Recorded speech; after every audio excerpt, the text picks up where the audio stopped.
네, 안녕하세요. 방금 소개받은 변형관 변호사라고 합니다. 일단, 네, 안녕하세요. 그럼 오늘 자리가 저보다 당연히 당원분들이신 거고, 당원 당 차원에서 이제 들어온 인생 상담에 대해서 같이 상담을 해주시는 역할들을 하시기 위한 준비를 하는 자리입니다. 있고 나는 관심 있는 당원들. 네, 그래서 오늘 이미 주택임대차 보호법이랑 개인 행생에 관련된 이야기는 나누셨다는 이야기를 들었고, 오늘은 상가건물 임대차 계약에 관련된 이야기를 하신다고 해서 준비를 해보았습니다. 제가 간혹 경찰서나 다른 시민단체에 가서 이야기를 나눴던 적은 있는데, 그때마다 어떨 땐 강의라고도 하고 어떨 땐 강연이라고 해서, 그런데 오늘 시간을 준비하면 좀 궁금해지더라고요. 강의와 강연의 차이가 무엇인가. 혹시 어떤 차이가 있는지 아시는지? 제가 국어사전을 좀 찾아보긴 찾아봤는데, 강의는 보통 지식 전달을 주된 목적으로 하더라고요. 정보를 제공하고 지식을 전달하는 것. 근데 강연은 보통 그 강연자, 발화자의 인생의 가치관이나 철학 등을 함께 나누는 자리를 강연이라고 하더라고요. 제 깜냥에 제가 무슨 강연이라는 이름을 붙이긴 좀 어색할 것 같고, 그렇다고 해서 강의라는 딱딱한 형식을 갖추는 것도 맞지 않을 것 같아서, 오늘은 이 자리가 아무래도 간담회 자리이기도 하니까 강의와 강연의 어느 중간쯤 되는 간담 정도의 자리로 여러분들도 좀 편하게 생각하시고, 저도 편안한 마음으로 제가 일하면서 겪었던 여러 가지 실무적인 사례들이나 상담을 하시면서 사용하실 수 있는 노하우들을 같이 공유하고 공부하는 시간으로 가져보았으면 합니다. 그래서 편안하게 시간 이야기하는 중간중간에도 궁금하신 점들 얼마든지 물어보셔도 될 것 같고요. 중간중간에 하시고 싶은 말씀이나 그 맥락에서 궁금한 점들은 얼마든지 질문을 하셔도 좋을 것 같습니다. 마지막에 질의응답 시간이 있지만 구애받지 않겠습니다. 오늘 시간은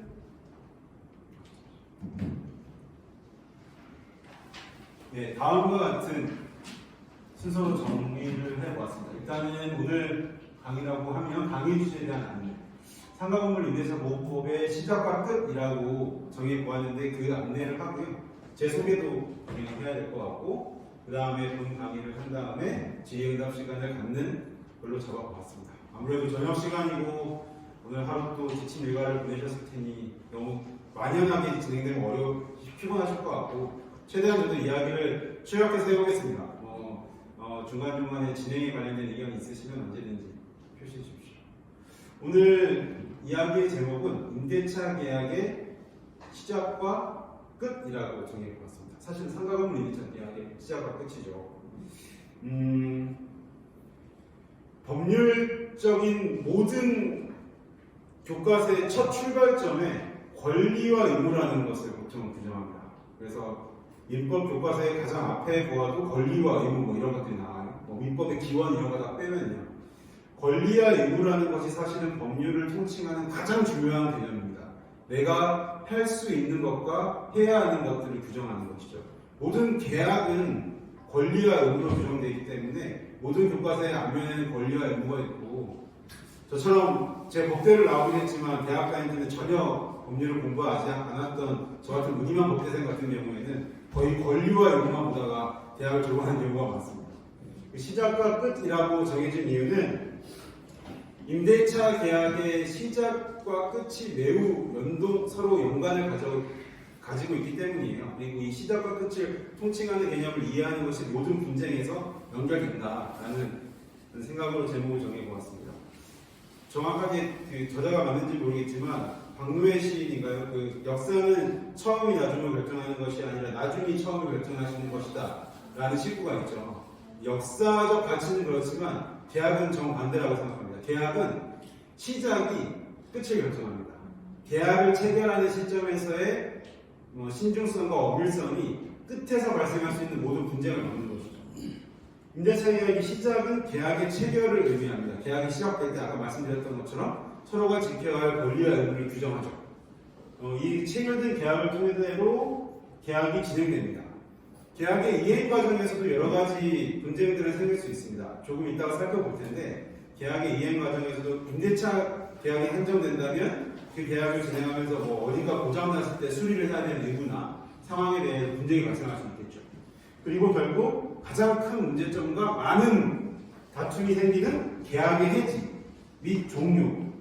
이 시점에서 우리가 알고 있는 임대차 계약 소송의 90% 이상은 아마 여기서 발생한다고 생각합니다. 왜냐하면 계약의 체결 당시에 의견이 있으면 계약 자체가 성립되지 않고 깨지는 경우가 많아서 계약금 반환 등의 문제가 아니라면 굳이 송상까지 나가지 않는 경우가 많거든요. 어느 한쪽이 피해를 보거나 서로 화해하거나 이런 경우가 많아서 오늘 이야기는 이렇게 세 가지 정도의 챕터로 개괄적으로 이야기를 나눠볼까 해요. 사실 상가임대차보호법이 상가건물임대차보호법이 규정 자체는 많지 않지만 그 입법이 워낙 많은 사람들의 법률가와 국회의원들의 고민과 생각들이 담겨져 있는 것이라서 실제로 문제가 될 요소들, 쟁점되는 부분들이 되게 많습니다. 그걸 제한된 시간에 다루는 건 어렵고 그거는 저희뿐만 아니라 어느 법률가가 와도 좀 어려운 부분일 것 같아요. 그래서 개괄적으로 수박 격탈기 형식으로 어떠한 내용으로 흐름이 있는가를 한번 확인해보고 만약 나중에 그런 시간이 된다고 하면 필요하다면 추후에는 각각 규정별로 각각 조항별로 생겼던 분쟁 사례들 연구해보는 것이 아마 상담하시는 데는 더 큰 도움이 될 것 같긴 합니다. 심화적으로 간다면요. 이렇게 시간을 진행해 볼 것 같고 제 소개를 해드리겠습니다. 어떻게 소개를 할까 고민했는데 두 가지 키워드 정도로 소개를 할까 싶습니다. 첫 번째는 피고인에서 변호인으로인데요. 저는 오면서 생각해봤더니 한 10년 전이더라고요. 10년 전에 강원도 강릉지원에서 국가보안법 사건으로 법정에서 재판을 받았던 피고인이었습니다. 그리고 10년이 지난 지금은 여러 사건에서 피고인들을 변호하고 있는 변호사로서 역할을 하고 있는데 당시의 기억이 저한테는 사실 매우 힘든 기억이었던 시절도 있었는데 지금 변호인 활동을 함에 있어서는 어떤 중요한 기준이 되기도 하고 또 하나의 거울이 되기도 하는 것 같아요. 한 세 가지 정도 되게 그 당시에 한 2년간 재판을 받고 준비하면서 겪었던 시간들에서 인상 깊었던 장면이 있었는데 당시 혐의는 제가 학교 다닐 때 학생운동을 할 때 학생운동에 전력으로 군 입대를 했는데 군 입대와 동시에 수사가 진행되면서 군대 제대와 함께 재판을 쭉 받았던 사건이었어요. 그런데 그 당시에 너무 기억에 남았던 세 가지 장면을 뽑아보자면 첫 번째는 첫날 저는 제가 수사의 대상이 된지도 몰랐는데 제가 그 강원도 동해에서 군 생활을 했거든요. 집에서 집 상근 동네 상근에서 상근으로 근무를 했는데 저희 집이 시골집이죠. 좁은데 저 혼자 사용하는 방인데 그 방이 한 15명이 기무사 요원들이 압수수색을 맡은 장면이 있습니다. 이렇게 생각하면 제가 뭐 대단한 활동을 한 것 같지만 여러분들이 다 하셨을 법한 그런 활동을 했을 뿐인데 당시 시기나 상황이 그랬는지 모르겠지만 그래서 15명의 기무사들이 마침 저희 부모님들이 해외여행을 가셨던 그 틈을 개모임에서 10년간 묻었던 돈으로 홍콩으로 해외여행을 가셨는데 그때를 이용해서 딱 15명의 기무사들이 압수수색을 왔을 때 그 압박감. 당시 저는 전역을 이제 2달, 3달 앞둔 군인이었으니까 이제 전역을 못하나? 영창에 끌려간다는 두려움을 느꼈던 그 순간이 있었습니다. 두 번째는 그렇게 해서 수사를 시작했는데 지금으로서는 상상도 못하는 그 계획 일정으로 왔어요. 일주일 동안 5번의 월화수목금 이렇게 수사가 진행됐는데 아침 9시부터 저녁 6시까지. 이제는 그렇게는 수사를 안 할 것 같은데 그 당시에 그냥 군인에 불과했던 저를 아침 9시부터 6시까지 수사를 하면서 내던졌던 기무사 요원들이 한두 가지 말들이 너무나 기억에 남습니다. 너 언제 며칠날 어느 터미널에서 버스 타고 여자친구 만나러 갔지? 그 버스에 나 옆에 있었는데 못 봤어? 라는 이야기를 툭툭 던질 때 느껴지는 그 섬뜩함. 네. 그리고 저희 집이 그 당시에 슈퍼를 했어요. 작은 동네 슈퍼를 했는데 밤에 이제 집에서 가족들이랑 밥 먹고 뭐 치킨도 먹고 이러고 아침에 엄마가 이제 가게 슈퍼문을 열고 제가 출근할 때 집에서 나온 쓰레기를 가지고 아침에 그 슈퍼 앞에 있는 큰 쓰레기통에 버리는데 나 너가 버리는 거 쓰레기 매일 아침 뒤져봤어 라고 얘기할 때 그 섬뜩함. 걔네는 그렇게까지 노력하는구나 라고 했을 때 섬뜩함이 기억납니다. 마지막 장면은 이제 이렇게 하다가 첫째 날은 너무 바짝 졸라서 긴장하고 예전에 제가 막 금강산 여행 갔거나 평양 문화 답사 갔을 때 사진 보여주면서 막 추궁하니까 쫄아서 첫날 이튿날 그랬는데 이제 한 5일쯤 되니까 아무리 그 군대 생활에 억눌려 있었지만 약간의 그 학생운동 하던 시절에 약간 결기가 생기더라고요. 약간 오기가 생기고 이걸 반항을 해야겠다 싶은 거예요. 그래서 당시 제 담당 수사관이 아마 준이였던 걸로 기억나는데 군인 사병에게 준이는 사실 어마어마한 존재거든요. 그 사람들이 이제 너희들 뭐 미국도 싫어하고 막 그런 거 잘 하지도 않잖아. 그래서 중간 쉬는 시간에 음료수 준다길래 자신있게 콜라 달라고 해서 콜라를 까서 원샷을 사고 거기서 말보로 레드 담배를 바로 앞에서 피웠던 담배를 피긴 해줬거든요. 담배를 꺼내라길래 말보로 레드를 집에서 아침에 나갈 때 저희 집이 그때 슈퍼했으니까 담배 가게에서 가져갔었는데 그렇게 하면서 별개를 보였던 그 순간들이 기억이 나요. 10년이 지났는데도 아직까지 이렇게 기억이 생생하다는 건 그 당시 제가 느꼈던 두려움과 공포가 컸다는 거겠죠. 피의자로서, 피고인으로서.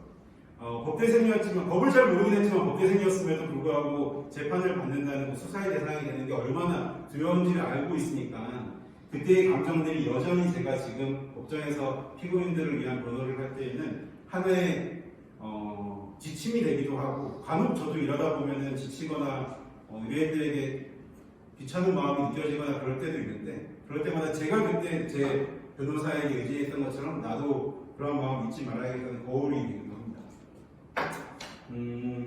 그리고 나서 저는 변호사가 되었고요. 지금은 의정부에서 의정부 법원 앞에 율안이라는 이름으로 법률사무소를 작게 운영하고 있습니다.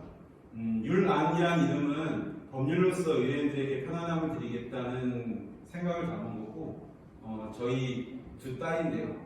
변지율, 변지안 이렇게 해서 한 명씩 이름의 한 글자를 따서 율안이라고 이름을 지어서 하고 있습니다. 그럼 이제 본격적으로 상가건물 임대차 보호법의 체계에서부터 이야기를 나눠보겠습니다. 두 가지 표를 만들어 보았습니다. 근데 두 가지 표는요, 민법과의 관련성을 나타내고 있습니다. 상가건물 임대차 보호법은요, 크게는 민법 틀 안에 있습니다. 주택임대차 보호법도 마찬가지고요. 그러니까 민법의 기본 원리, 민법은 우리 개인 간의 모든 권리관계를 규율하는 14개의 전형계약을 민법 규정 안에 담고 있는데 많이 들어보셨을 수도 있겠죠. 매매, 도급, 용역 이런 것들, 이런 소비대차, 사용대차 이런 여러 가지 계약 중에 임대차가 있어요. 임대차 규정이 있음에도 불구하고 주택임대차보호법과 상가건물 임대차보호법은 그 틀 안에서, 그 기본 원리 안에서 만들어졌죠. 그래서 상가건물 임대차보호법의 모든 원리는 민법의 원리와 일맥상통합니다. 그런데 다른 건 적용 순서는 전혀 다릅니다. 민법과 상인법, 상가임대법이 상충했을 경우에 어떠한 법률이 먼저 적용되느냐? 상가임대법이 먼저 적용돼요. 그걸 우리는 어떤 관계라고 하냐면 법률적 용어로 일반법과 특별법이라고 합니다. 예를 들어 드리면 성범죄가 발생했을 경우에 일반적으로 어떤 법률이 적용되느냐? 형법이 적용되죠.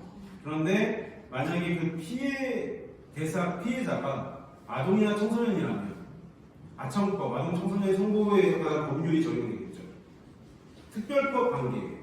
이렇게 특별법을 규정하는 이유는 뭘까요? 일반적인 법률에 비해서 특별법을 규정하는 이유는 일반법에 비해서 더 우위적으로, 더 강하게 보호하기 위한 것입니다.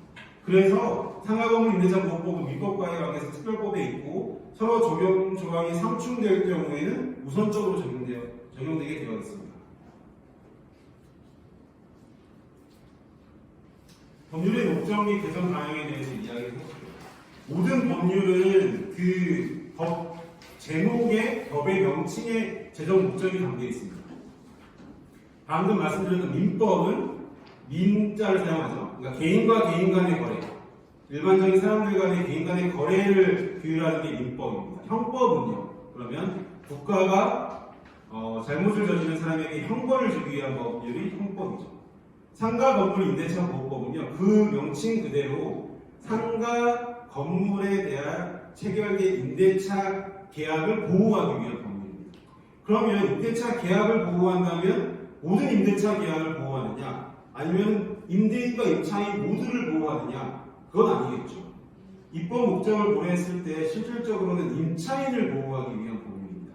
그럼 모든 임차인을 보호하느냐? 그것도 아니겠죠. 일정한 상한선을 두어서 사회적으로 경제적인 약자적 지위에 놓일 수밖에 없는 임차인을 보호하는 것입니다. 임차인이라고 해서 다 똑같은 임차인은 아니잖아요. 보증금, 어떤 큰 건물에 보증금이 한 100억 된다. 만약에 현대가 삼성한테 임대차를 해주는데 그걸 보호할 필요 없지 않겠습니까? 그것처럼 우리 사회에서 보호할 필요성이 있는 대상의 임대차 관계를 보호하는 것. 그 중에서도 임차인을 보호하기 위한 것이 상가건물 임대차 보호법이고, 주택임대차 보호법과의 비교는 무엇이냐면 조금 차이가 있어요. 거의 비슷한데요. 보호의 정도를 따지면 주인법이 좀 더 높습니다. 왜냐하면 주택 같은 경우에는 물론 영업이라는 것도 누군가의 생계와는 직결되겠지만 누군가가 살아가야 하는 주택은 더욱더 직결된다는 의미에서 상가 건물 같은 경우에는 조금 더 자치적 영역을 보장해 주는 거예요. 하지만 거의 아까 말씀드렸던 입법 목적 아래에는 임차인을 보호하기 것들이 있습니다. 그래서 개정이 좀 이루어졌고요. 2015년도에는 여러분들 많이 알고 계실 텐데 권리금에 관한 규정이 신설됐습니다. 여러 가지 임대차 보호법의 개정에 있어서 의미 있는 연역들이 있을 건데 개인적으로 2015년도에 권리금에 관한 규정을 신설한 것이 가장 의미가 있었다고 생각합니다. 그리고 2018년도에는 갱신요건 10년으로 늘어났고 권리금 지급 방해인의 금지 기간이 6개월로 늘어났어요. 2020년에는 위원회를 설치한 건데 사실 이거는 우리 일상적으로 살아가는 데 있어서 큰 의미가 있는 건 아닌 것 같습니다. 위원회를 설치해서 전문적인 영역을 높이고 있습니다. 기부적으로. 자, 그럼 지금부터 계약의 시작에서 발생할 수 있는 분쟁 사례에 대한 고민을 좀 해보겠습니다. 상가건물 임대차 보호법에서 방금 말씀드렸던 법률의 체계 측면에서 매우 중요한 조항이 바로 제15조입니다. 축약해서 말씀드리면 이 법에 위반된 약정으로서 임차인에게 불리한 것은 무효이다라고 정의되어 있습니다. 아까 말씀드렸죠. 상인법이 기본 원리에 포함된 법률이 뭐였죠? 아까? 민법이었지 않습니까? 민법의 가장 중요한 원칙, 교과서 제가 보면 로마법 시대부터 나오는데 가장 중요한 원칙이 뭐냐면 사적 자치의 원칙입니다. 계약 자유의 원칙. 개인과 개인 간에 체결하는 법률 약정은 나라나 제3의 방법으로 제재하지 말라는 거예요. 개인 간이 어떻게 계약을 체결했든 그 계약은 자유이고 그 계약은 지켜져야 된다는 거예요.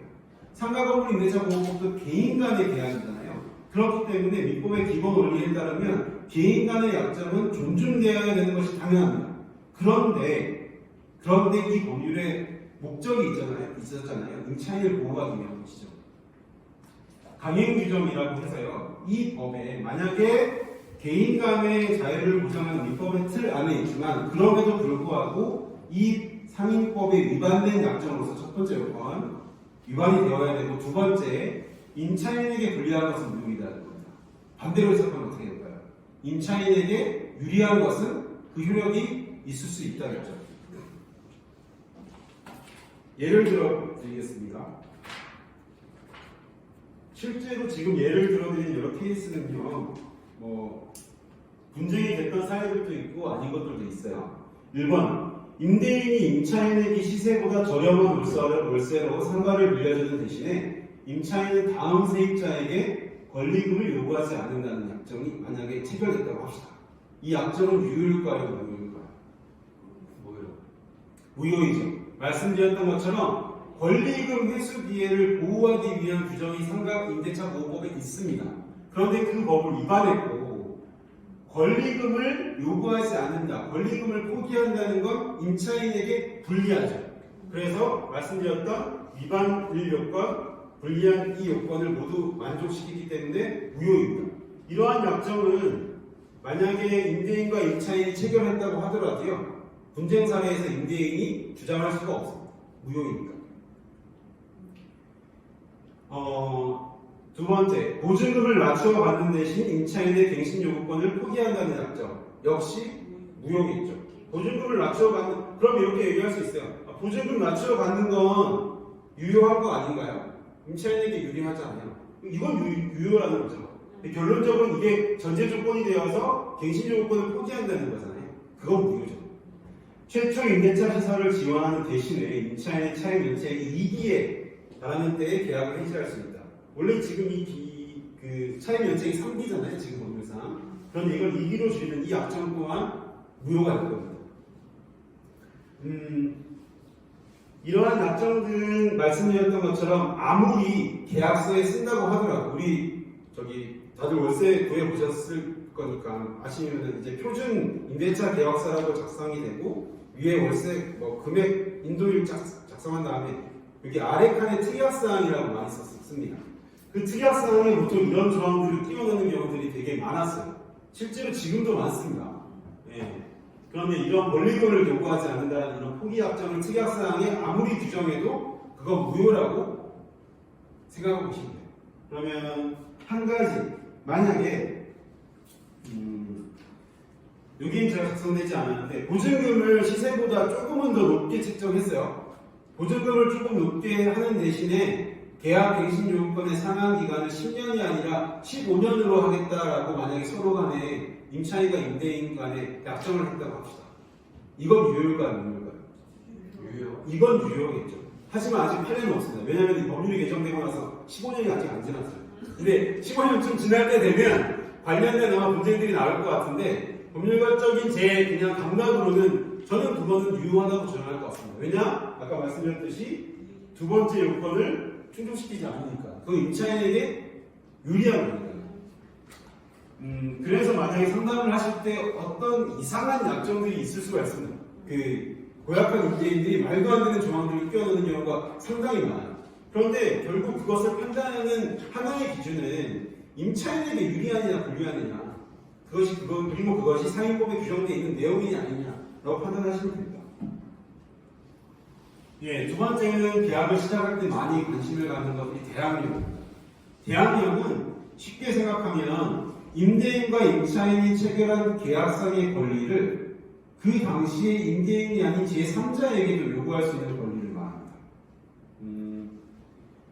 이 대항력이 발생하는 시기는 목적물을 인도하고 사업자 등록을 신청한 다음 날이죠. 아마 주인법을 공부하셨다면 전입신고를 한 다음 날이 될 거예요.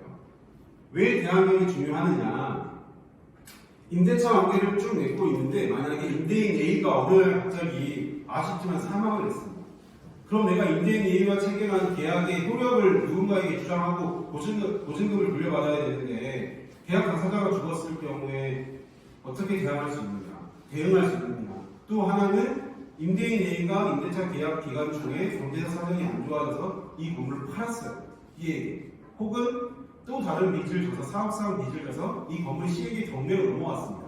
이럴 경우에 내가 현재 임대차 계약 관계를 주장할 수 있는 대항력을 갖추기 위해서 이러한 요건을 갖추어야 합니다. 기본적 요건이고요. 이 사업자 등록 신청을 다음 날에 그 임대차 계약상의 대항력이 발생한다는 이 부분을 악용하는 사례들도 있죠. 아마 TV에 나온 시라소설이나 피디수첩 보면 나왔을 사례이긴 한데 다음 날에 대항력이 생기니까 계약을 체결한 당일날 저당을 잡거나 가압류 처분이 이루어지는 거죠. 그런 경우들이 실제로 있었습니다. 그래서 그런 경우를 방지하기 위한 것 현재 법제상으로는 안 되거든요. 신청일 다음 날입니다. 그래서 그럴 경우에는 어떻게 조언을 해드리냐면 계약을 체결할 당시에 등기를 확인하는 것은 물론이고 보증금을 납입할 당시에는 등기를 확인하시라.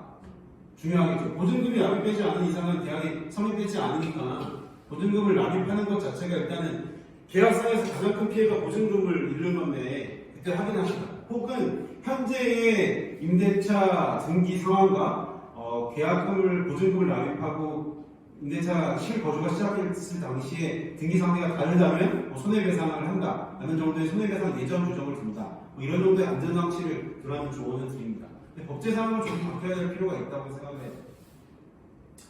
만약에 사업자 등록을 했습니다.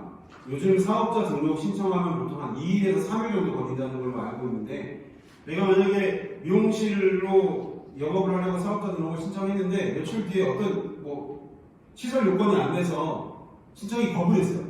이럴 경우에 난 이미 보증금을 내놨고 그 사이에 특별한 법률 관계가 있었어요.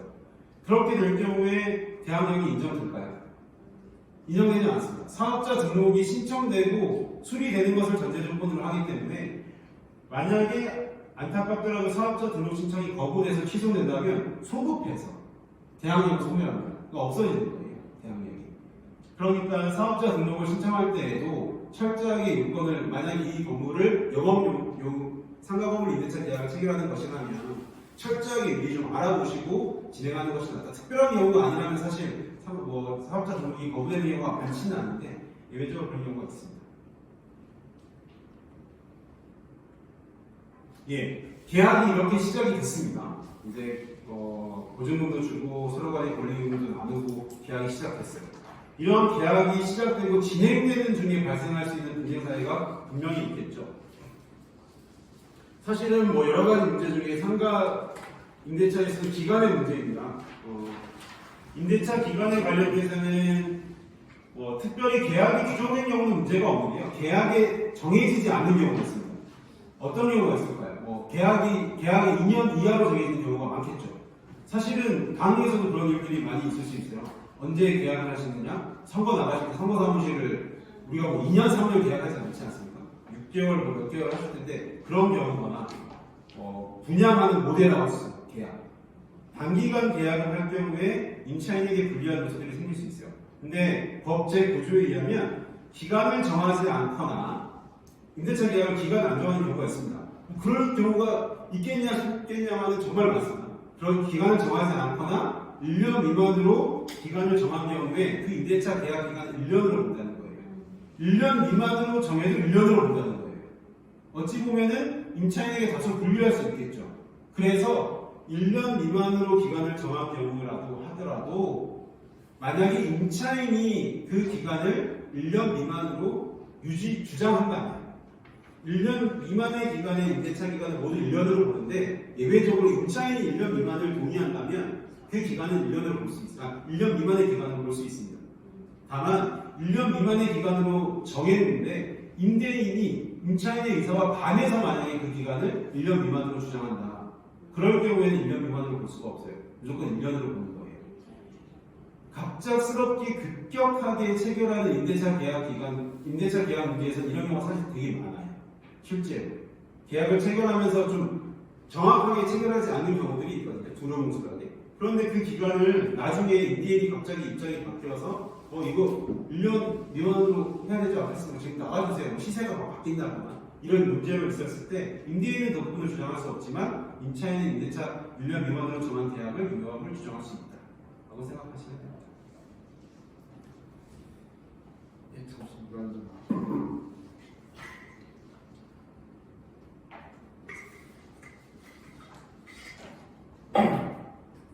그리고 가장 많은 분쟁이 생기기도 했고 분쟁이 생길 수도 있고 많이 알고 계신 내용일 수도 있는데 법정 갱신입니다. 계약의 갱신이죠. 묵시적 갱신이라고 많이 알고 계실 겁니다. 법정 갱신, 묵시적 갱신이라는 건 뭐냐면 임대차 계약이 끝나가는데 임차인도 아무 말도 안 해. 임대인도 별 말도 안 해. 그러면 계약이 다시 갱신되는 거예요. 자동으로. 묵시적으로. 그런데 그 의사표시를 하지 않는 기간을 어떻게 정하고 있느냐? 6개월에서 1개월 이내에 특별한 의사표시를 하지 않을 경우에 묵시적 갱신된다고 정하고 있습니다. 자, 실제로 많은 분쟁 사례이고 제가 최근에도 한 두세 차례 상담을 진행했던 경우인데요. 임대인이 만약에 이 법적 갱신 기간 중에 차입의 증액을 요구한다면 이걸 받아들여야 될까요? 예를 들어서 임대인 A가 특별히 오래 살았어요. 우리가 장사를 오래 했습니다. 만약에 한 7년 했습니다. 7년 하다가 이제 8년 넘어가는 시점인데 별말 없이 예전처럼 그대로 무시적 갱신했어요. 계약서 따로 안 쓰고. 그런데 갑자기 물가가 너무 뜨는 거예요. 막 시세 땅값이 막 너무 올라가요. 그러니까 갑자기 계약 기간은 최초 계약 기간은 10월 달인데 한 1월 달쯤 돼서 이제 집주인이 얘기하는 거야. 아니 변 사장 이거 요즘 너무 올라갔는데 월세 한 30만 올려줘 라고 얘기하는 거죠. 그럴 경우에 생각해 보는 거예요. 차임이 지금 한 5년 동안 안 올랐어요. 월세가 5년 동안 안 올랐는데 갑자기 너무 떴다고 해서 30만 올려달라고 하는 겁니다. 법정 갱신 기간 동안에 올려줘야 될까요? 절대로 올려줄 필요가 없죠. 왜냐하면 상가건물 임대차 보호법에 의하면 법적 갱신은 전 임대차 계약과 동일한 조건 동일한 조건으로 계약이 갱신되는 거예요. 그냥 기간만 1년이 보장되는 게 아니라 이전의 조건과 똑같은 조건으로, 조건이라고 하면 뭐가 있을까요? 월세, 보증금, 관리비, 시설 이용 하나, 이런 것들이 여전히 똑같이 돼야 된다는 거예요. 그런데 그 기간 동안에 특별한 사유를 들어서 인정에 기해서 차임의 지액을 요구하더라도 그걸 절대로 받아줄 필요가 없다. 그런데 만약에 지금과 똑같은 상황이에요. 10월달을 계약하고 있었어요. 10월달 이제 계약 종료일이에요. 시작 갱신 종료일인데 한 2월쯤에 갑자기 집주인이 집을 팔았습니다. 집을 팔자 새로운 임대인 갑이 와요. 갑이 와서 저 여기 새로 이제 건물 산 사람인데 제가 새로 이제 주인도 되기도 했고 건물도 사서 이제 좀 여기 바꾸려고 하니까 시설도 제가 좀 더 높였어요. 그러니까 월세 이번 달 어차피 10월 달에 다시 계약하기 전에 한 30만 올려주세요 라고 얘기합니다. 집주인이 바뀌었다고 해도 이건 받아줘야 될까요? 받아줘야 될 필요가 전혀 없습니다. 왜냐하면 임대차 계약에서 매매 기타 사유로 인해서 임대인이 변경되면 이전 임대인의 지위를 포괄 승계하게 되어 있어요. 포괄 승계라는 건 뭐냐면 그전 임대인이 가지고 있었던 권리와 의무를 모두 이어받는다는 거죠. 그 사람의 의무 중에 하나는 무엇이었냐? 묵시적 갱신으로 인한 이전과 동일한 조건으로 임대차 계약을 유지할 의무 또한 포괄적으로 승계가 된다는 거죠. 그러니까 두 번째 사례가 실제로 되게 많습니다. 두 번째, 요즘에 이제 경기가 안 좋아지기 경기는 항상 안 좋았지만 경기가 안 좋아지기 시작하면서 건물의 매입 매출이 되게 많아지다 보니까 편의점이나 식당을 운영하는 그 임차인들의 임대인들이 많이 변동되면서 내가 시설을 정비했으니까 월세를 조금만 올려달라. 아니면 합법으로 내가 지금 엘리베이터 수리했으니까 관리비 한 3만 원만 더 올리시죠. 라고 얘기하는 경우가 너무너무 많아요. 그런데 이걸 거부하면 계약 갱신이 안 될까봐, 이걸 거부하면 지금 나가라고 할까봐 임차인들이 그걸 받아주십니다. 근데 제가 항상 드리는 말씀은 임대인이랑 뭐 가족끼리 안 보고 사는 경우도 많은데 임대인이랑 계속 보고 살 거 아니잖아요. 임대인이 이걸 뭐하러 들어주는 거, 어차피 임대인과 임차인 적대적 관계입니다. 친한 사람이 없어요. 그래서 임차인은 임대인의 얘기를 그냥 무시하라고 과감하게 말씀드립니다. 법적 요구를 당당하게 얘기해야겠죠. 세 번째 케이스는 이제 이해가 가시겠죠. 갱신 기간 중에 만약에 임대인이 사정이 생겼어요. 변사장, 내가 지금 도저히 이 건물에서 제가 만약에 미용실을 하고 있다고 합시다. 미용실이랑 안 어울리긴 하지만 만약에 미용실을 하고 있는데 갑자기 내가 이 건물에서 병원을 지금 너무 좋은 월세를 준다는 사람이 있어요. 내가 돈 더 줄 테니까 변사장 잠깐 좀 나가줘. 우리 지금 계약서 다시 안 썼잖아. 어차피 10월달이면은 무시하게 지금 나가는데 나가줘라고 했는데 임대인이 나가달라고 할 때 받아줘야 될 필요가 있을까요? 없죠? 아까 말씀드렸던 것처럼 1년 기간 보장이 됩니다. 그런데 이 묵시적 갱신 기간의 법률 규정을 다시 한번 말씀드리면 묵시적으로 갱신된 임대차 계약은 그 이전의 임대차와 동일한 조건으로 계약이 갱신된 것으로 본다. 다만 그 기간은 1년으로 본다는 거예요. 그럼 그 1년이 구속될 수가 있잖아요. 우리가 계속. 그런데 그 1년에 구속되는 건 임대인에게 한정됩니다. 임차인은 이 상가건물 임대차 보호법은 임차인을 보호하기 위한 거잖아요.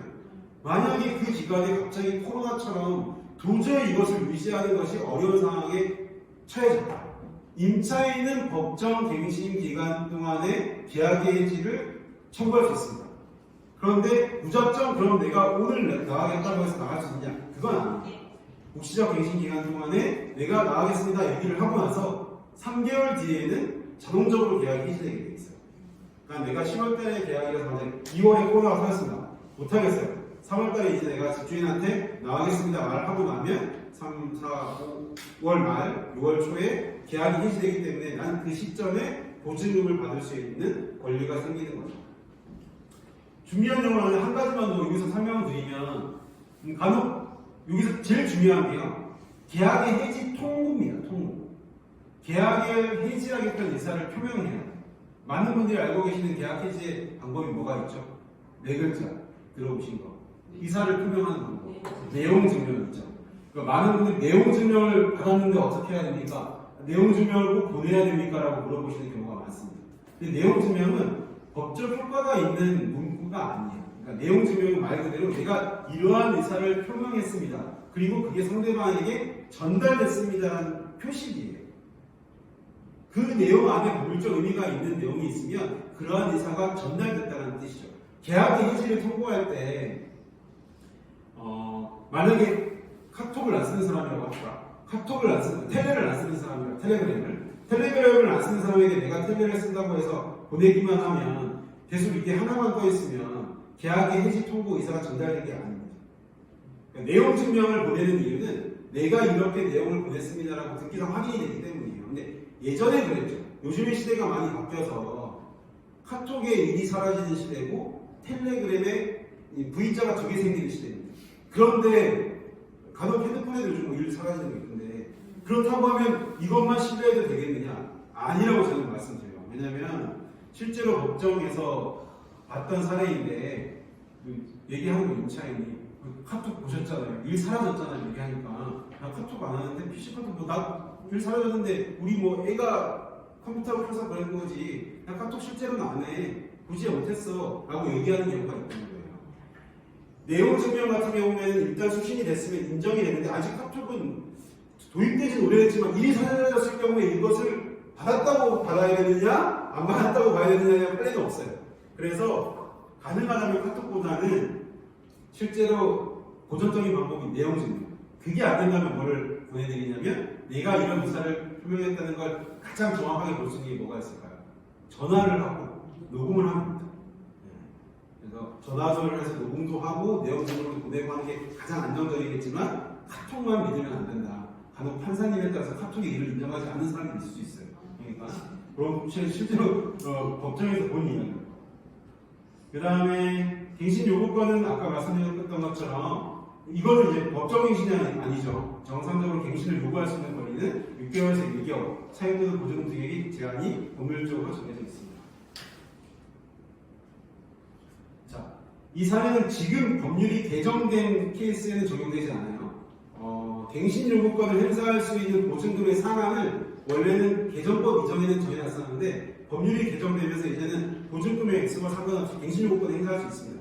그런데 그걸 전체적으로 얘기할게요. 예전이라고 생각을 하고 10년 정도에 체결된 계약이라고 생각을 하고 만약에 실제 보증금이랑 건물주가 신고하는 보증금이랑 다른 경우가 있잖아요. 되게 많습니다. 보증금을 건물주들이 신고할 때 탈세 내지 뭐 여러 가지 기타 사유로 인해서 월세가 뭐 80만 원인데 뭐 40만 원으로 신고한다거나 이런 경우가 실제 되게 많아요. 그럴 경우에 법률적 분쟁의 기준은 신고한 금액이 될까요? 실제 입금한 금액이 될까요? 입금한 네, 실제 입금한 금액이 됩니다. 그래서 때에 따라서는 실제 입금한 금액이 확인되지 않을 경우에는 내가 임대차 계약상 당연히 요구할 수 있는 권리를 행사하지 못하는 경우가 생깁니다. 그래서 임대인들이 만약에 현금으로 좀 줘 라고 얘기를 한다거나 기타 사유로 얘기한다고 얘기할 때는 절대로 그 요구를 받아주지 말고 증거가 남는 계좌이체 등의 방식을 선택해야 됩니다. 실제로 현금 거래에 있어서 피해를 보는 경우는 되게 많습니다. 임대차 계약관계뿐만 아니라 법률계에 종사하는 사람들 경우에도 뭐 차임을 요즘 시대에도 현금으로 줘서 뭐 탈세를 한다고 이런 게 많거든요. 그러니까 이 월세도 아무리 집주인의 요구가 있더라도 집주인이 얼마나 신고하는지 잘 모를 수 있거든요. 그래서 꼭 계좌이체 방식을 선택하시가 좋은데요. 네, 계약의 진행 중에 또 다른 문제는 이제 차임의 문제겠죠. 차임 증감 청구권이 있습니다. 1년의 시적 갱신 기간 중이 아니라 계약을 이제 1년 기간에 1년 단위로 재갱신할 때는 상황에 따라서 차임을 증액할 수도 있고 감액할 수도 있습니다. 다만 이 차임 증감 청구권은 상한이 정해져 있죠. 아시다시피. 그런데 그 상한의 적용은 임대차 계약 중으로 한정됐습니다. 임대차 계약이 종료되고 재계약을 체결할 때는 차임 증액의 상한이 없어요. 그래서 간혹 오해하시는 분들이 있거든요. 재계약을 하는데 임대인이 이만큼 더 올려달라고 해요. 만약에 재계약이라는 이름이라면 그걸 요구할 수 있는 거예요. 차임의 연체 문제 이제 거의 종말을 향해 가고 있는데 제가 이렇게 써봤습니다. 밑에 비교 문구가 실제로 법문에 규정된 겁니다. 차임의 연체액이 3기의 차임액에 달하는 때와 3개월간의 차임 문구. 요 밑에 문구와 요 밑에 위에 문구가 비슷한 듯 하면서 좀 다릅니다. 어떤 차이가 있을까요?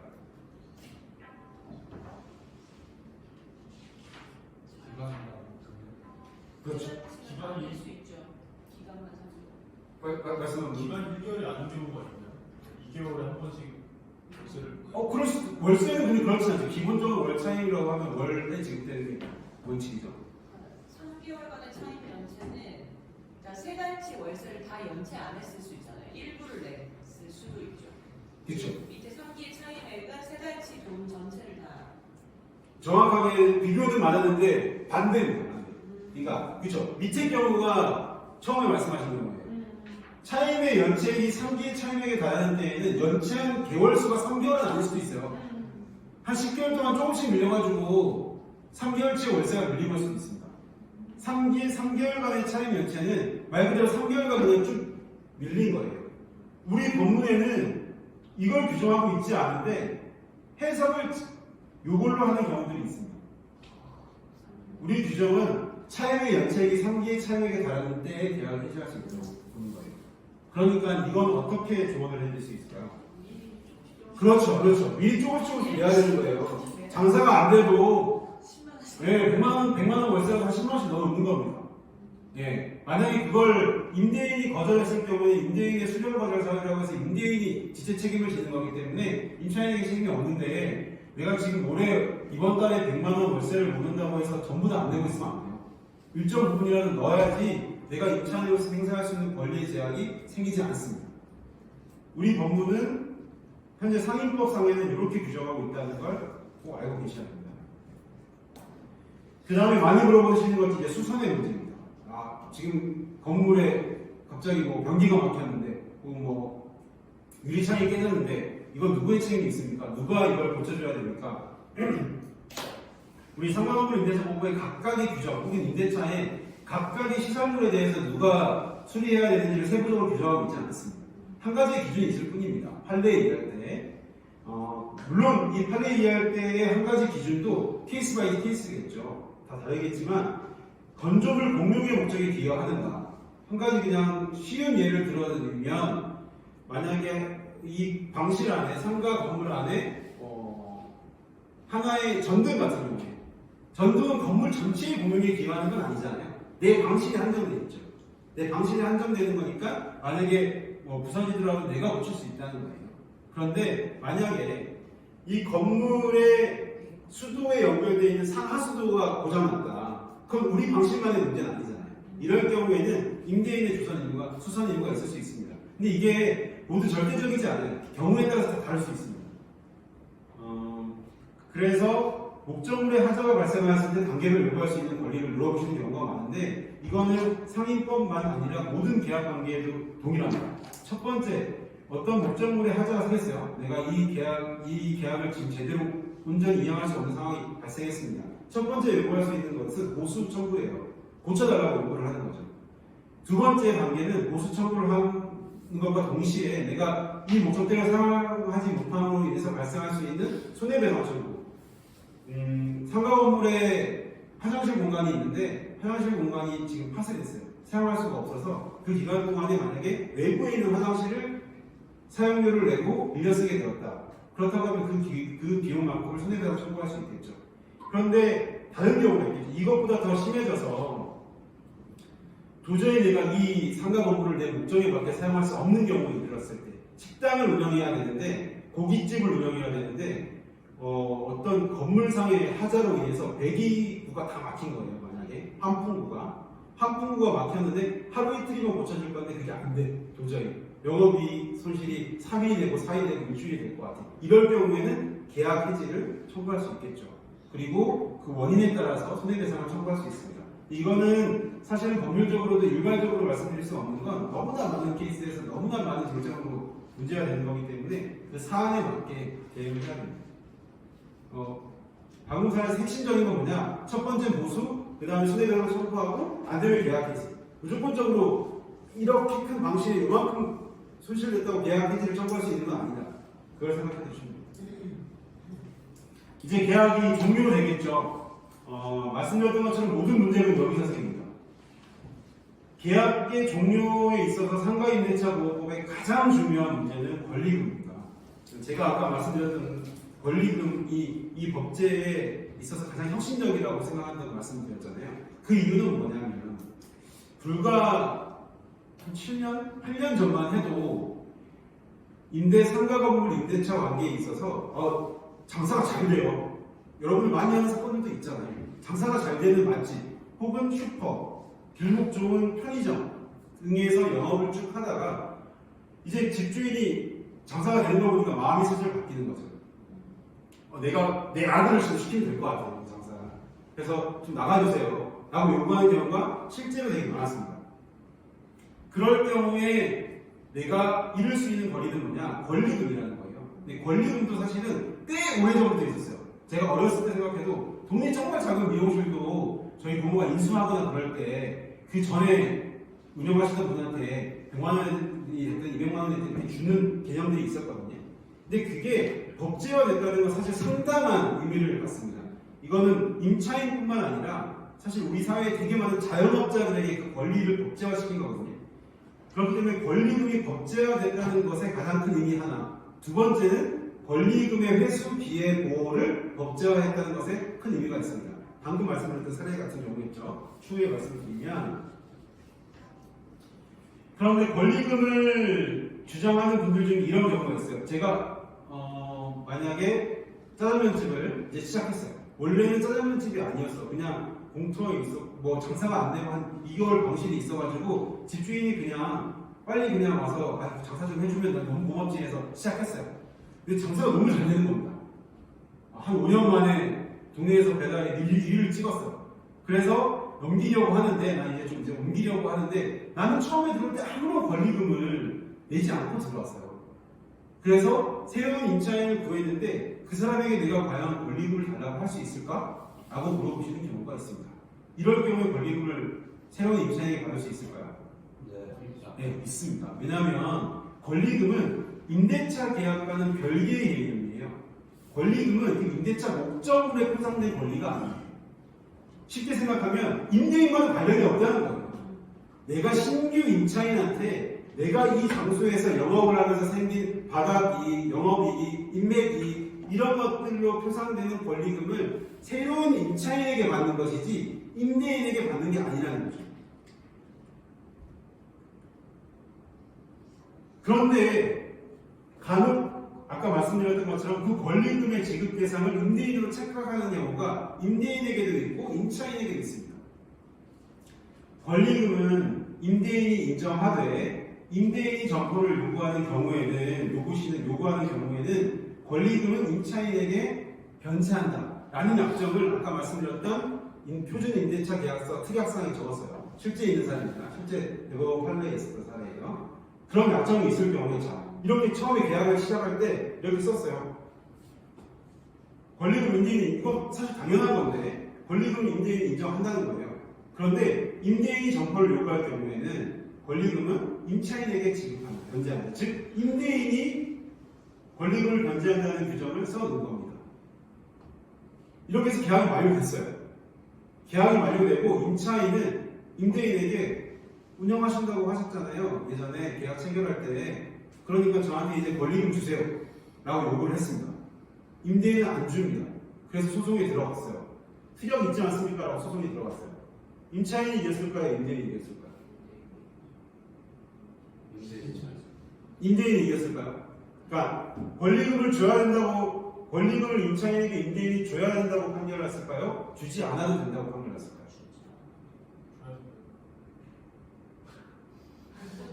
네, 대법원까지 갔다는 건 치열하게 법정 다툼이 있었다는 거겠죠. 상가임대차 보호법은 기본적으로 임차인을 보호하는 거니까 우리가 쉽게 생각하면 이거 임대인이 주기로 했잖아요. 그러니까 임대인이 줘야죠 라고 생각할 수 있습니다. 결론은 반대였어요. 말씀하신 것처럼 임대인은 이럴 경우에 권리금을 줄 필요가 없다라고 판결이 났습니다. 왜냐? 아까 말씀드렸죠. 권리금 지급의 대상은 원천적으로 누굽니까? 신규 임차인이에요. 신규 임차인에게 지급받는 것이 권리금이고 예외적으로 그러한 신규 임차인에게 지급받는 권리금을 지급받는 걸 임대인이 방해했을 경우에 임대인이 주는 겁니다. 아무리 이렇게 특약을 정했다고 하지만 권리금의 가장 법률적 개념의 근간을 이루는 의무 실행을 하지 않고서는 무조건적으로 계약이 종료됐다는 사실만으로 권리금의 지급 대상도 아닌 임대인에게 그 금액을 청구할 수는 없다. 라는 게 대부분 판례였습니다. 그러니까 만약에 이걸 아는 악덕 임대인이라면 이렇게 규정을 하고 나서 계약이 진행되는 과정 중에 장사가 되는지 안 되는지 보고 나중에 이걸 이용할 수 있겠죠. 그래서 혹여나 주변 분들 중에 이러한 규정을 체결했다가 정말 마음 놓고 계약 체결이 다 될 때까지 신규 임차인이 구성하지 않고 있다가 계약 종료되면서 임대인한테 돈 달라고 하셨다가 1억이 넘는 2억이 넘는 권리금을 날리는 경우가 있습니다. 장사가 잘 되는 경우에는 신규 임차인이 구하는 것이 어렵진 않단 말이에요. 근데 정말 그냥 이 규정만 믿다가 권리금을 날리는 경우가 있었습니다. 그래서 권리금 회수 뒤의 보호는 아까 말씀드렸던 것처럼 권리금 지급 대상은 신규 임차인이지만 신규 임차인에게 권리금을 지급받는 것을 임대인이 방해했을 경우에 그 방지 수단으로 이걸 법제화했습니다. 만약에 임대인이 정당한 사유 없이 정당한 사유가 있을 수 있어요. 임대인도 거부할 수 있는 사유. 그건 법률로 규정되어 있어요. 임차인이 도저히 이 임대차 계약을 유지할 수 없으니 객관적으로 명백한 경우 등등. 그럴 경우에는 임대인도 거부를 해야겠죠. 나의 권리인데. 근데 그게 아니라 정당한 사유 없이 신규 임차인과의 계약을 임대인이 거부했을 경우에는 임차인이 받을 수 있었던 권리금 상당액을 손해배상해줘야 됩니다. 이게 권리금 회수비의 보호 규정의 취지입니다. 이해가 되셨죠? 그 조건 중에 하나가 신규 임차인 현재 지금 이제 변사장이 짜장면집을 운영하다가 새로 짜장면집을 운영할 김사장을 구해왔습니다. 김사장을 구해와서 통일동인 임대인에게 얘기합니다. 저 다음에 이제 짬뽕집 하실 분입니다. 이분에게 계약 체결해 주세요. 라고 하는데 갑자기 임대인이 월세를 나한테는 100만 원 받다가 140만 원을 달라고 하고요. 그러면 아무리 장사가 잘 되는 맛집이지만 그 가능성이 담보되지 않은 상황에서 새로운 임차인이 140만 원의 월세를 감당할 수 있을까요? 그럴 경우에는 계약이 체결될 수가 없겠죠.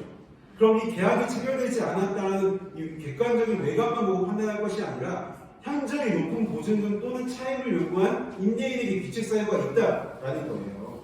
실제 사례 중에 어떤 게 있냐면 약국을 운영하다가 약국을 잘 운영하다가 이제 새로운 약국을 이제 새로운 약사분에게 이전하려고 했더니 기존의 임대인이 월세의 40% 인상과 함께 어떤 것을 요구했느냐? 내 건물의 차임을 제대로 지급할 수 있는지 지금 현재 당신의 그 잔금 증명서를 가지고 오시오. 약사 증명서를 제출해 주시오. 이런 걸 요구하는 거예요. 이럴 경우에는 임대인이 부당하게 계약을 거절한 사유가 된다라는 게 판례가 있습니다. 그러면 법문에 규정되는 현저히 높은 보증금과 차임은 무엇인가? 40%가 현저히 높은 것인가? 50%인가? 사실 이거는 수치화되어 있지 않아요. 그래서 이건 경우에 따라서 판단될 것이고 판례도 실제로는 당시의 시세나 주변 환경을 따라 판단한다고 규정되어 있습니다. 그런데 사실 이런 좀 모호한 규정들은 법이 이제 좀 자리 잡고 체계화되면서 좀 구체적으로 개정이 이루어져야 된다고 봅니다. 아까 말씀드렸던 거죠. 임대인이 직접 영업하기 위해서 혹은 임대인이 자신의 자녀에게 영업을 하기 위해서 신규 임차인과의 계약 체결을 거부할 수 있나요? 옛날 같았으면 적용되죠. 내 재산인데 그 아까 말씀드린 사적 가치 민법의 가장 큰 원리가 뭡니까? 내 재산은 내 거야. 내 계약은 내가 마음대로 할 수 있어.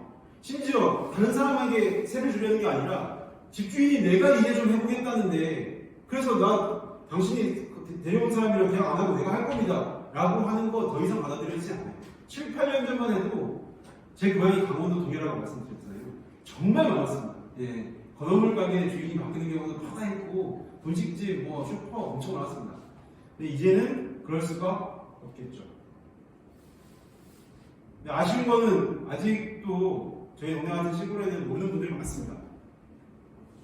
자, 이거는 제가 실제로 했던 케이스예요. 제가 했던 사건인데 한번 답을 찾아보십시오. 답을 찾아보는 분에게는 제가 특별히 선물을 드리겠습니다. 임대인 A는 준비는 안 했어요. 임대인 A는 임대인 B와 15년간 임대차 계약을 체결했어요. 아마 옷집이었을 거예요. 옷집을 체결했고 계약의 해지를 묵었어요. 갑자기 이제 15년 동안 사실 차임료 별로 안 올렸습니다. 거의 동결했어요. 한 15년, 20년 가까이. 그런데 이제 임대인 A가 너무 오래됐으니까 계약 좀 해지해 주세요. 라고 한 거예요. 이해 나가달라고 했어요. 임대인 B가 그 당시 이제 권리금 회수 보호 규정이 생겨서 신규 임차인을 데리고 왔습니다. 2명씩이나. 신규 임차인 C에 대해 C를 먼저 데리고 왔어요. 자, A 이제 C랑 계약 좀 체결해 주세요 하니까 현재 설치된 가벽을 철거해야 된다는 이유로 이제 A가 거절합니다. 되게 좁은 공간이었는데 가벽이 설치돼서 영업을 하고 있었어요. 근데 신규 임차인 C는 제가 만약 들어오면 여기 가벽은 다 철거할 겁니다 라고 얘기하는 거예요. 그러니까 임대인이 거부했어요. 그럴 수는 없어요. 여기 공간은 좁고 나올 수 없습니다. 그래서 계약이 뻥 났어요. 그 다음에 신규 임차인 D를 또 구해왔습니다. B가. D에 대해서는 여기 현재 옷가게를 이렇게 수십 년간 했는데 갑자기 핸드폰 가게를 한다고 하면 어떡합니까? 안전 업종이 달라서 저희 좀 받아들이기 어려워요. 근데 이분은 사실은 뭐 건물주 이런 개념은 아니었어요. 그 방식 하나를 아주 예전에 그냥 분양받아서 사용하고 있었던 영세한 분이었어요. 거절했어요. 그러니까 B가 A에 대해서 이런 손해배상 청구를 합니다. 내가 권리금을 받을 수 있는 기회를 당신이 날렸으니까 나에게 손해배상을 해주시오. 1심에서는 B가 승소해요. 두 가지 사유가 다 정당하지 않다. 거절할 사유가 아니다. 계약을 체결했어서 B의 권리금 회수 기회를 보호했어야 된다고 판결을 합니다. 잠깐만 저기 네. A와 임차인 B 어디? A와 B가 둘 다 임대인이 아니라 아, 예, 임차인 B입니다. 죄송합니다. 임차인. 여기 임차인 B죠. 네. 임대 여기도 임차인 B죠. 네, 임차인 B. 네. 그런데 그래서 임차인 B가 A에 대해서 손해배상 청구를 하고 1심에 B가 승소해서 항소심에는 A가 바뀝니다. 저는 여기서부터 선임을 했어요. 1심에서 B가 지고 저를 찾아왔어요. 저는 임대인 측이었어요. 근데 뭐 당시에도 임대인을 변호해야 되는지 부담스럽게 했는데 내막을 봤더니 C와 D가 전부 다 대기업이었어요.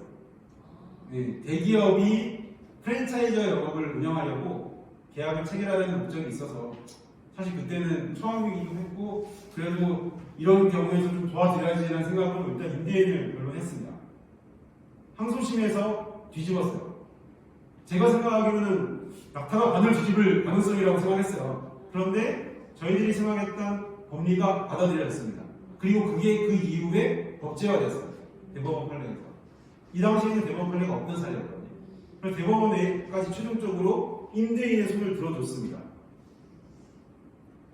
앞전에서 얘기했던 사례와 관련이 있어요. 여러 가지 계약의 진행 중에 발생할 수 있었던 분쟁 사례와 관련이 있습니다. 계약 진행. 뭘 못했을까요? 힌트를 드리면 임차인인 B가 계약 기간 중에 좀 잘못한 게 있었던 거예요. 그것이 서로 일부 어떤 사유 때문에 권리금 회수 기회를 박탈하게 되었습니다. 임대인 B가.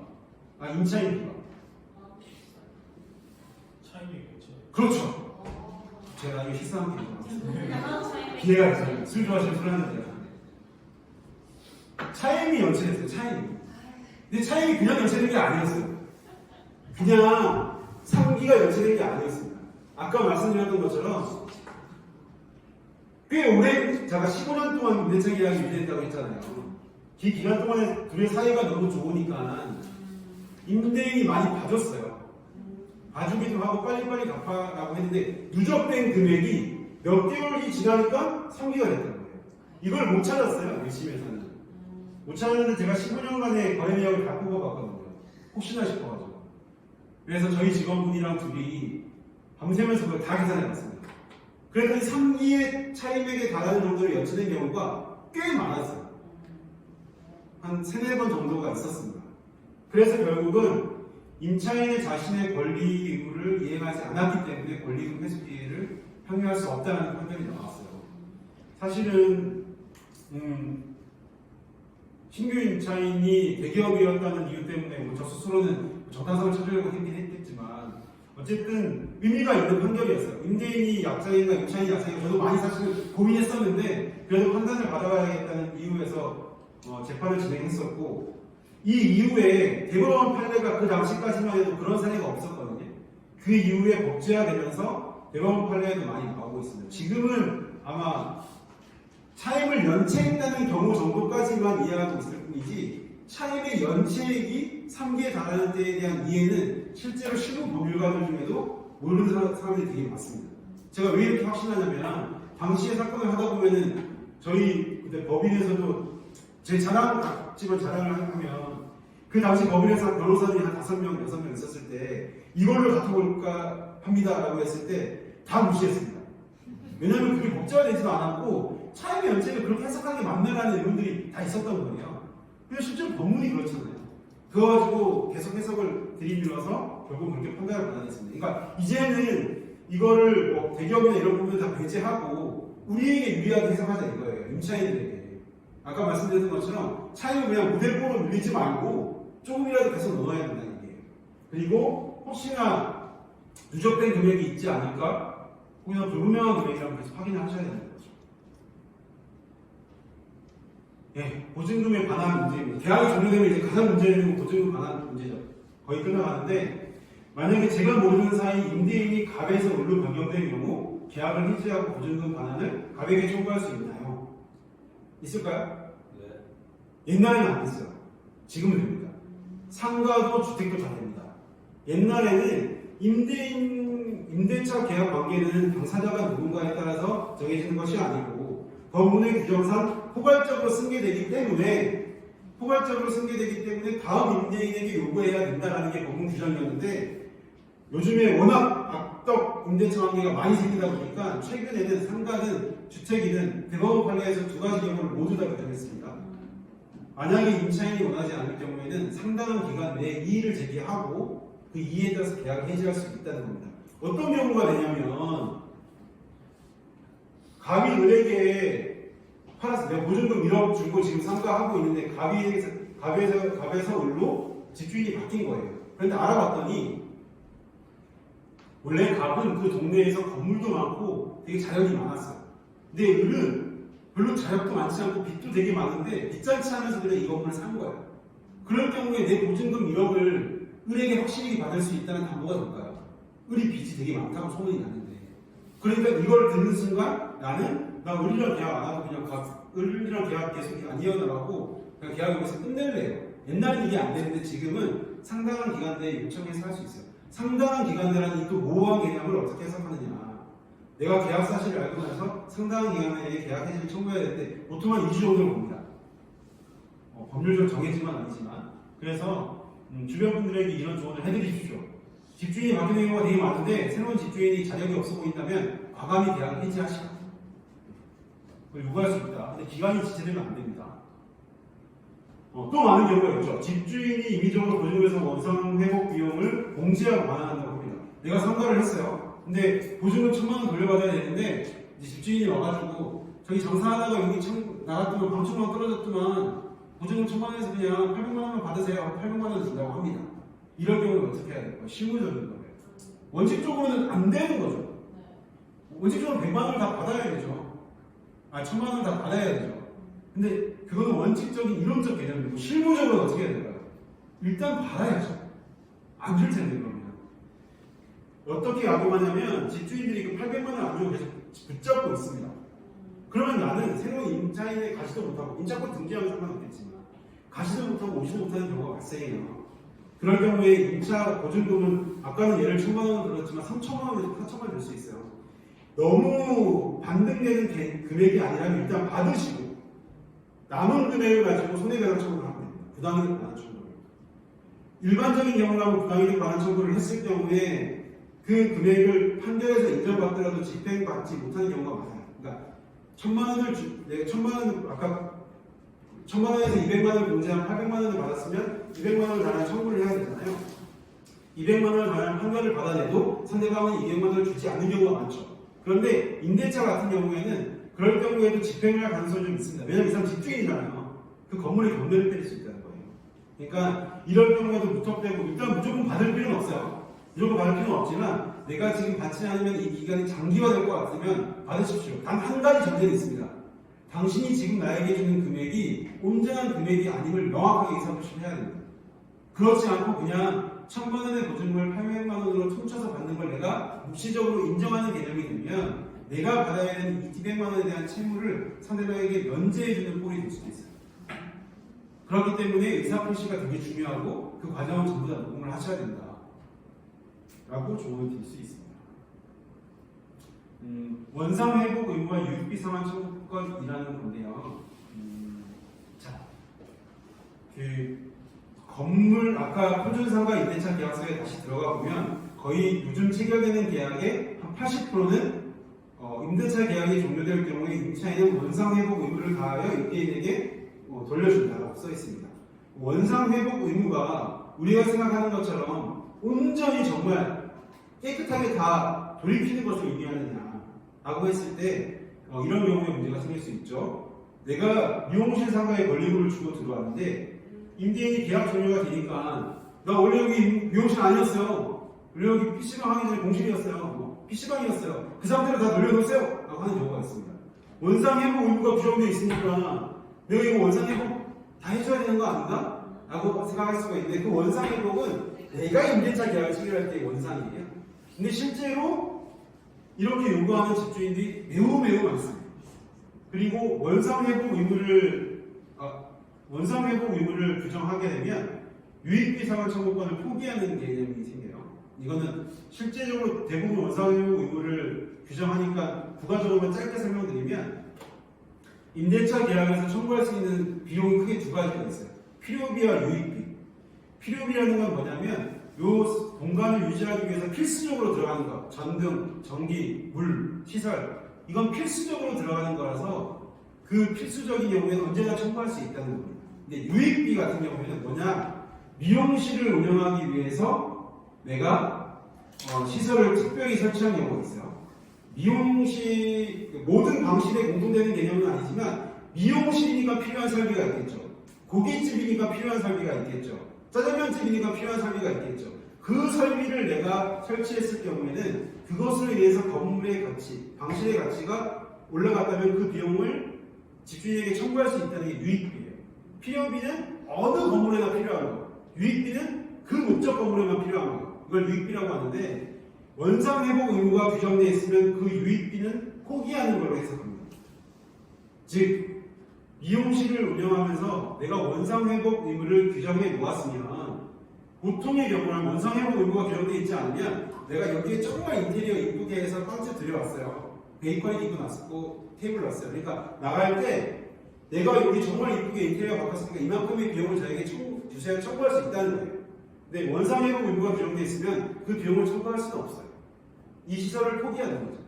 그러니까 원상회복 의무 규정이 되어 있으면 그 유익비 상환 청구권은 포기하는 것이다 라는 게 오래전에 확립된 대법 판례입니다. 네, 이건 아까 설명드렸고 이렇게 해서 기본적인 계약이 처음부터 계약이 종료될 때까지 말씀할 수 있는 개괄적인 사례에 대해서 말씀을 드렸습니다. 한 1시간 정도 한 것 같은데 모르겠어요. 좀 주소가 없었을 수도 있고 이야기를 드리긴 우선은 혹시나 궁금한 점 있으시면 물어봐 주시겠어요? 네, 혹시나 궁금한 점.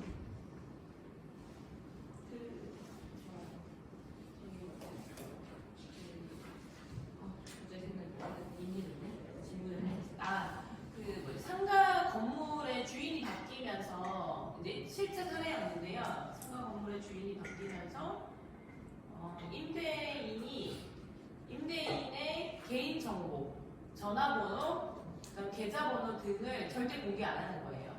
그리고 공인중개사에게 물어도 개인 정보라 내가 함부로 알려줄 수 없다. 그래서 이 임대인의 정보를요? 네. 이게 뭐겠어요? 차입 연체를 만들려는 술수잖아요. 그럴 경우에 약간 할 수 있는 일? 네, 이거는 이제 다시 아까 말씀드렸던 것처럼 상가 임대차 보호법의 기본 원리는 무엇에 틀을 두고 있다고 말씀드렸죠? 민법에 두고 있죠. 민법의 계약의 이행에 있어서 기본적 원리입니다. 지금 같은 경우는 뭐냐면 말씀하신 것처럼 임대인이 차임의 연체를 자기적으로 구성하려는 거잖아요. 그래서 차임의 수령을 거절하고 있는 거잖아요. 난 계약의 이행을 하려고 하는데 내가 계약의 이행을 하려고 했다는 것에 대한 증명이 있어요. 그러니까 그걸 법률적으로는 이행의 제공이라고 하는데요. 상대방에게 내용 증명이 됐든 무엇이 됐든 명확한 내가 차임을 지급하고자 했던 요구사항을 증거로 남겨놔야 돼요. 계좌번호를 알려주세요라고 얘기했던 거. 어떤 방식이 되는 건 다양하겠죠. 저 같으면은 제가 만약 그런 상황에 놓인다고 하면은 내용 증명을 일단 보낼 것 같고 문자, 전화 다 남겨둘 것 같아요. 보내려고 하니까 어떻게 하세요? 심지어는 아마 안 받을 가능성이 크니까 집 앞에까지 찾아가서 황금을 들고 찾아가는 모양까지 사진을 찍을 것 같아요. 그런 식으로 내가 이에게 제공을 했다. 혹은 보통은 중개사가 끼어 있는 임대차 계약에서는 그 중개 사무실에 무언가를 맡기는 걸 이에게 제공이라고 보는 경우가 많습니다. 그래서 내가 거기에 정말 현금을 갖다 놓는 거예요. 중개사한테.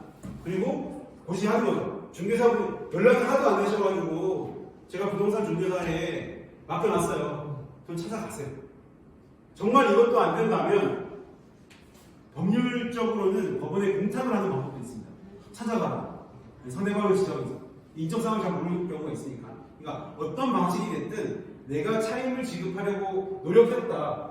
차임을 지급하려는 이행에 제공을 했다라는 증거를 남겨두면 불이익한 상황을 피할 수 있을 것 같아요. 네, 인적 사항도 안 알려줘서. 그러니까 인적사항도 안 알려주고 완전히 악덕이죠. 그러니까 그런 경우 상대방의 임대인의 이러한 행위를 증명할 수 있어야 돼요. 결국은 소송 국면에 들어간다면 주장하는 쪽에서 증명을 해야 되거든요. 그러니까 임차인은 그런 부분을 증명하기 위해서 아까 말씀드렸던 것처럼 내용 증명이 됐든 문자가 됐든 집에 찾아가는 장면이 됐든 부동산 중개사에 맡기는 게 됐든 면제 공탁이 됐든 이런 부분들의 증거만 남겨두면 이 부분은 좀 방어할 수 있을 것 같아요. 네. 그 임대차 체결할 때 계약서에 이제 임대인은 식당이 들어와도 되는데 중국집이 들어오는 게 싫은 거예요. 그리고 중국 냄새가 너무 나니까 주변에 이제 민원도 많고 하니까 그래서 그래서 뭐 음식 뭘 팔아도 되고 상인을 해도 되는데 음식을 하는 건 싫은 거예요. 음식 장사를. 그래서 이 특약상에 지금 임차인은 그냥 사무실로 입주하는데 나중에 그 음식점 영업을 할 시에는 반드시 임대인과 협의를 거쳐야 한다라고 얘기했을 때 그게 특약이 성립하는지. 특약은 성립을 임차인이 동의하면 성립을 하죠. 동의하면 성립하는. 임차인이 동의한다고 하면.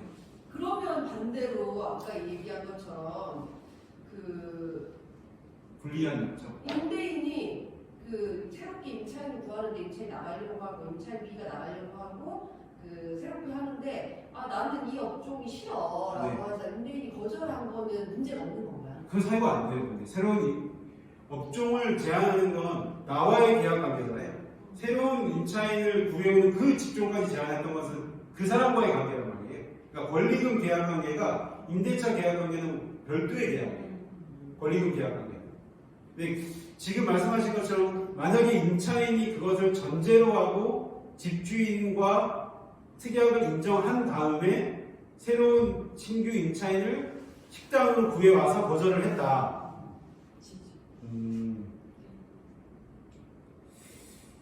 그건 제가 아는 케이스 중에는 없는데 실제로도 아직까지는 없었을 것 같은데 그건 분쟁의 소지가 좀 있을 것 같습니다. 있을 것 같은데 임차인이 그 계약 체결 당시에 불리한 약정이었음을 소명한다거나 아까 말씀드렸던 것처럼 혹여나 그렇게 계약을 체결할 수밖에 없었던 약간의 지위적 절박함을 호소한다면 손해배상에 있어서는 참작 사유가 될 수도 있을 것 같아요. 그런데 그것만으로 무조건 신규 임차인이 정당한 사유, 그 기타 정당한 사유거든요. 그러니까 임대인 입장에서 그걸 주장할 수 있겠죠. 내가 계약을 거절할 수 있는 정당한 사유라고 주장할 수는 있을 것 같습니다. 양측의 주장이 팽팽히 대립할 것 같고 굳이 따지자면 그 특약사항을 얼마만큼의 자유로운 의사에 기해서 임차인이 체결했느냐에 따라서 상당한 자유로운 의사에 체결된 것이라면 임대인이 거절할 사유가 될 수도 있을 것 같아요. 다시 정정한다면 정당한 사유가 될 수도 있을 것 같습니다. 상인 간의 계약이고 그것을 다른 사람이 아닌 임차인이 동의를 했다면.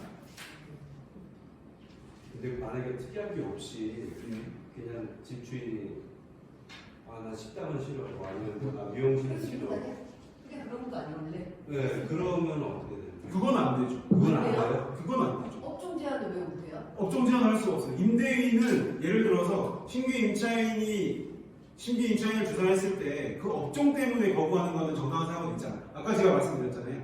휴대폰 의류업을 하다가 휴대폰 업종에 들어오는 걸 거절했을 때는 정당한 사유로 인정되지 않습니다. 예를 들면 정당 사무실 맨날 거절당하는데 그거 그러면 뭐라고 해도 되는 건가요? 그렇죠. 그러니까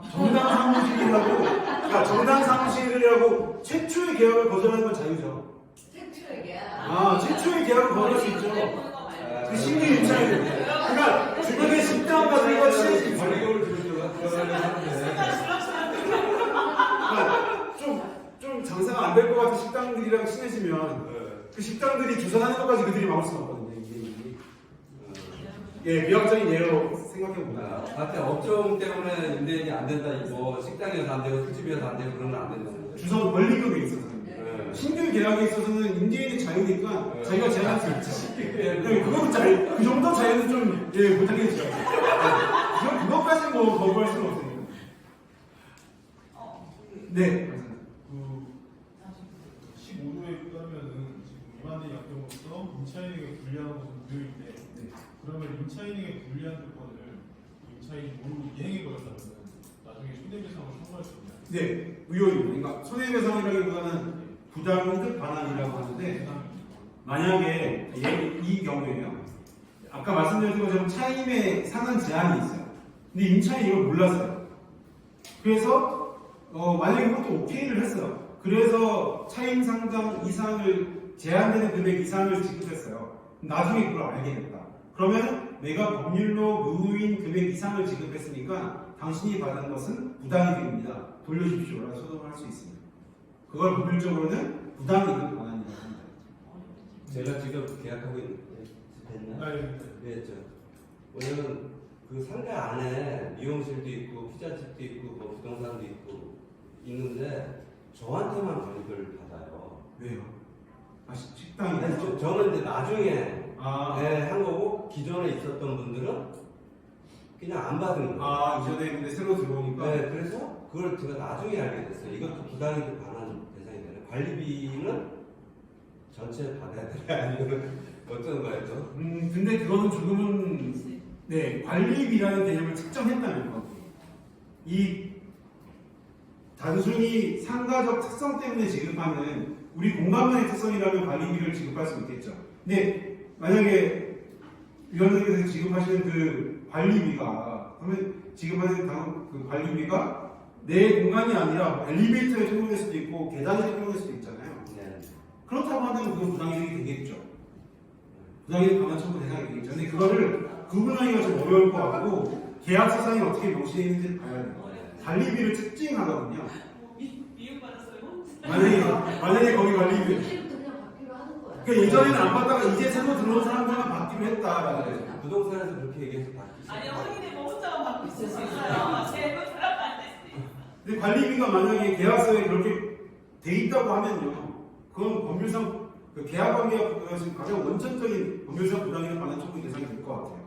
왜냐하면 공용하는 부분의 비용을 관리비라고 특징하면서 그 공용하는 부분의 비용을 일방에게만 지급하라고 하는 거잖아요. 그건 법률상 원인이 없죠, 사실은. 근데 그게 아니라 계약상 그냥 퉁쳐서 월세 얼마 관리 이렇게 했던 거라면 좀 애매한 부분이 있는데 재계약하실 때는 그런 부분을 조금 더 세밀하게 따져보는 것도 좋을 것 같습니다. 갱신 요구권도 있는데 재계약할 때 명확하게 좀 구분을 하는 게 맞지 않겠나.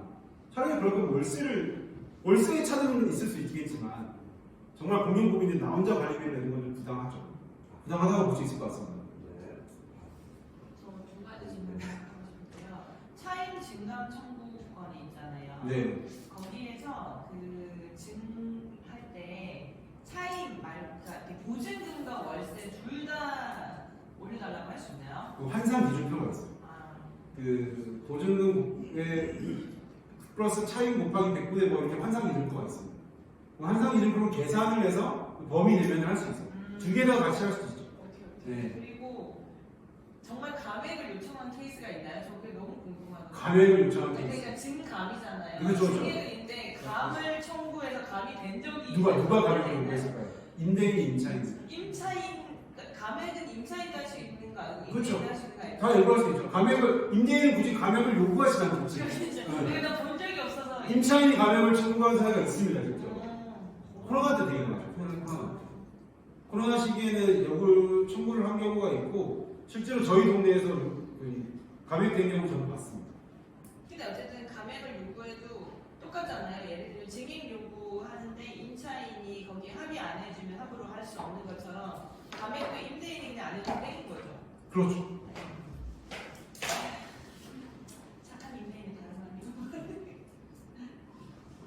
증액을 요구했을 때 동의 안 하면 그냥 10년 동안 그냥 아니요, 그건 아니에요. 갱신요건이 제한이 되죠. 예, 내가 이 상태로 계약을 하느냐 마느냐 선택을 해야 돼요.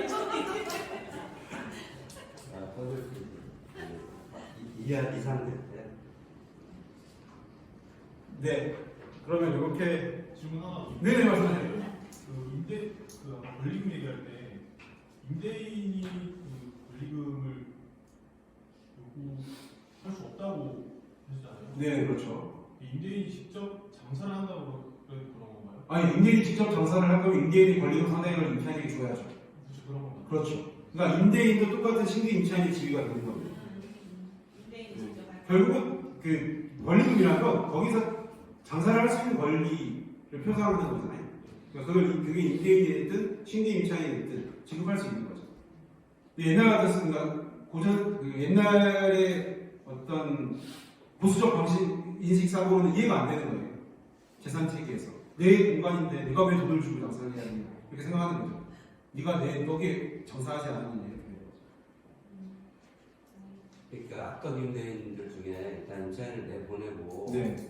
이제 거기 목이 좋으니까 네. 새로 임차인 구할 때 여기 권리금이 한 5천 정도 된다.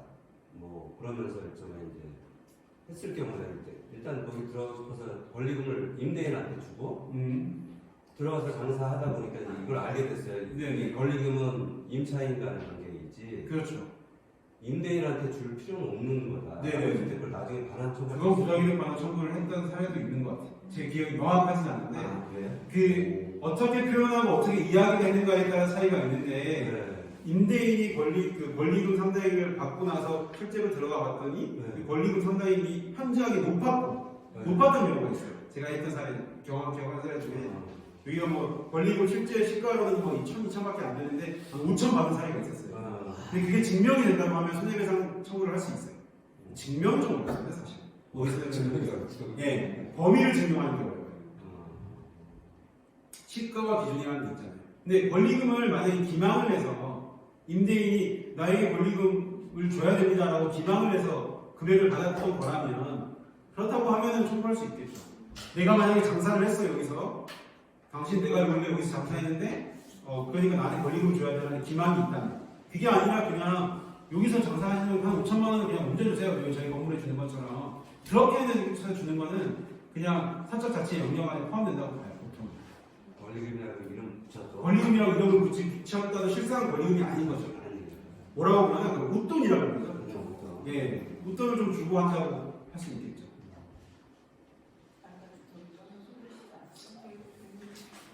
이 질문 말고. 아, 이분이 질문하신 거예요. 네, 그러면은 이렇게 오늘 시간은 마치겠습니다. 저희가 보통 이런 반응이 나와야 되는데 예전에 제가 경찰서에서 법정에서 바라보는 사건의 진실 이런 거 강연을 했었거든요. 나름 준비해가지고 이 사진 딱 붙였는데 점심시간 직거리인데 수사관들이 아무 말도 안 하고 여기 쳐다보는 거예요.